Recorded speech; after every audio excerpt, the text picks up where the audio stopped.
when many of us hear that, because they use different words, they use words like LGBT, you don't understand, they use words like gender. It is necessary to have someone who has a certain level of expertise to help you break these things down. Because for us as Africans, we don't even spend much time. We are worried about our children. How are they going to go to school? We are worried about how we are going to pay school fees, life, but we are not worried about this issue of Sodom. But these people, they spend time writing, changing the meaning of words. Now, when you say a man or a woman, you no longer mean a man with the biological factors or a woman with biological factors. They say you feel like.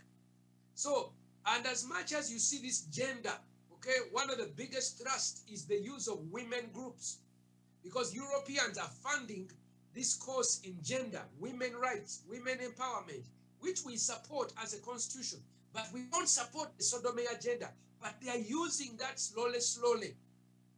Allow me to say, maybe last point, people say, Pastor, you are overreacting.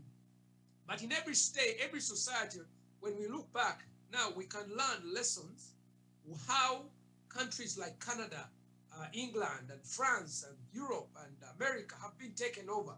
There's 4 stages. Number 1, they remove all the laws against homosexuality so that it is there is no law. They call it decriminalization. Remove the law. So, and they are working so hard to remove the law. They don't want a law against homosexuality. Once you decriminalize, the second thing, they come up with something called non-discrimination. That is, hey, you know what?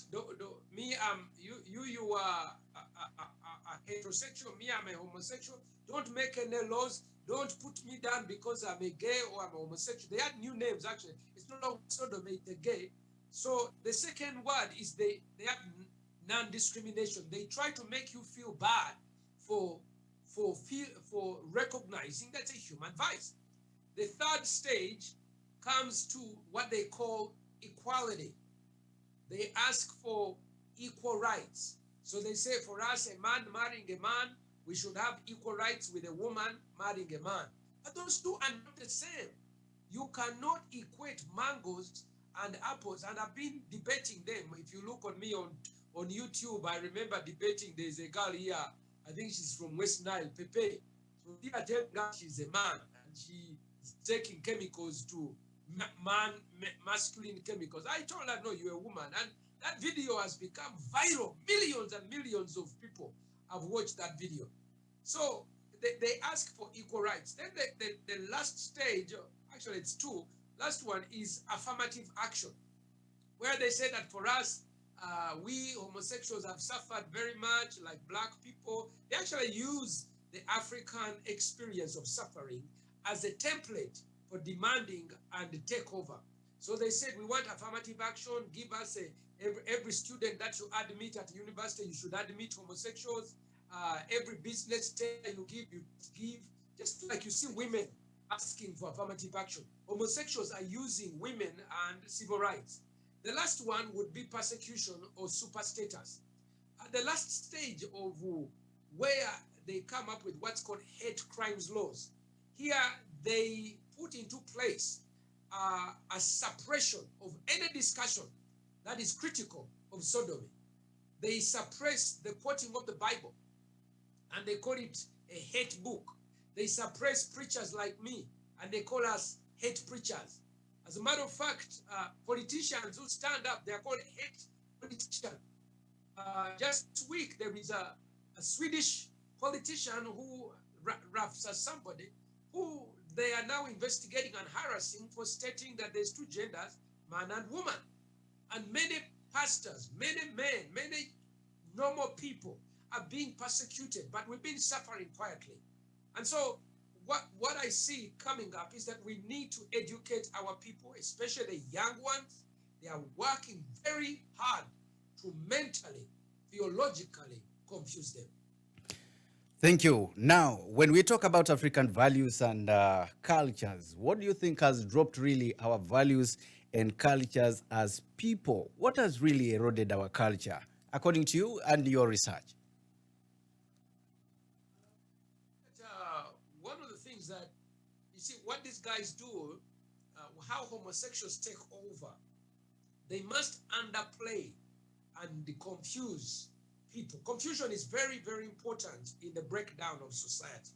So what they do is that they bombard a society with sexually explicit music, explicit magazines, explicit books, explicit videos, series, for purposes of removing the orderly systems of how sex is done in a society.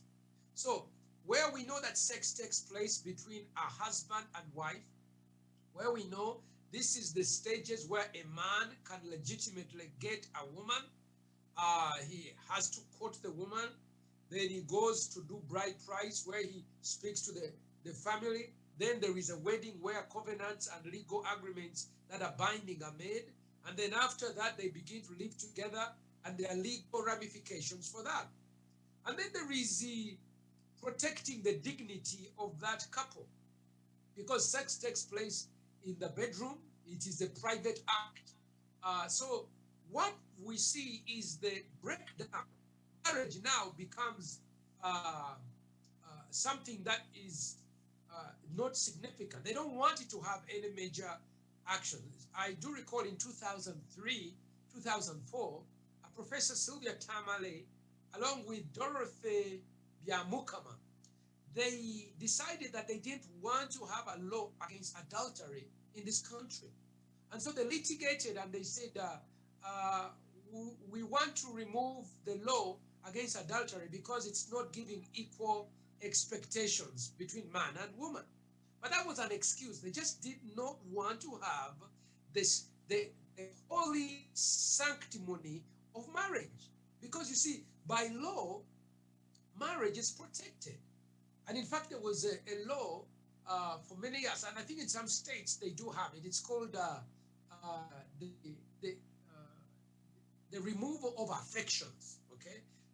If you seduce someone's spouse, um, there's something about affections, and there's a law. If you can prove that someone actually seduced your spouse and removed their affections from you, that actually is a crime. Um, and it protects, you know, if you have a boss who is seducing your wife goes to work, and the boss uses his position of power to seduce your wife, you have a legal recourse to say, no, what you done is wrong, I'm going to sue you. But right now, there's no criminality. So it is this, and I see this gender is very well thought out. They're very well thought out. And for us, most normal people, we think it's a good thing. And indeed, there's very many good things about gender, but there's some horrible things about gender. So you remember in 2004, 2003, they brought a play called The Vagina Monologues. Okay? And I'm like, how can you bring such a play? How can you even call it by that name? And I ask that you forgive me for using that very explicit title. Because in normal discourse, men and women of civilization, we don't talk about people's private parts. I mean, even when you wash your underwear, okay, you don't hand them in the public. So I debated them. That was when we had Honorable Sababuturo. I debated, it was Solomon Nakawesi and women from UONet. And I debated them, and thankfully, the Minister of Ethics at that time decided to ban the play. But you can see a lot of our society is being bombarded through the media with sexually explicit images, conversations, and then it is being bombarded through internet, Facebook. Um, then it becomes normal. When you look at our musicians today, it's normal to be sexually perverse. Boys dress like girls, they paint their hair, there's a general sense of disorder. And I've always said that, you know, you cannot be organized on the inside if you are disorganized on the outside. If you went to the bank and you asked for a loan, the bank manager would look at you and say to the young man, I see that you are either not looking, but you are eating mairunji or mira, you are not dressed properly. These are